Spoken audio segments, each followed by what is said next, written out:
দেখতেছো আমরা বাড়ির মধ্যে আরো দুইজন নতুন সদস্য হয়েছে গাড়ি দিয়া। এখন এডিরে নামানো হইব। বাবা খুলতাছে, এডির বাইন্দা রাখছে গাড়ির মধ্যে, তো নামা এডির ঘরের মধ্যে লয়ে যাব।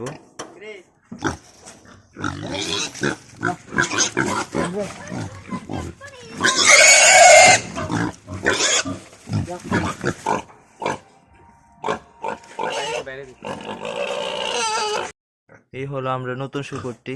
কিতা করতেছে দেখো, ঘরের মধ্যে দাঁড়ায় রয়েছে। এটি ভয়ে ভয়ে আছে, নতুন আইছে তো এলাকা ভয়ে ভয়ে আছে। আর এদিকে আরেকটা আছে, এটা হচ্ছে আমরা পুরান শুকর। আরো একটা শুকর আছিল এই রুমটাতে থাকতো, তো এটারে বিক্রি করে দিছে।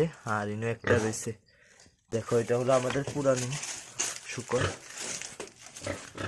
আমরা আসলে মনে করে এটার লেগে খাউন টাউন লই আইছি, কিন্তু আমি তো আইছি এমনি খালি হাতে, এটা দেখতাম। দেখো কি করতেছে, মনে হচ্ছে খাউন লই আইছি।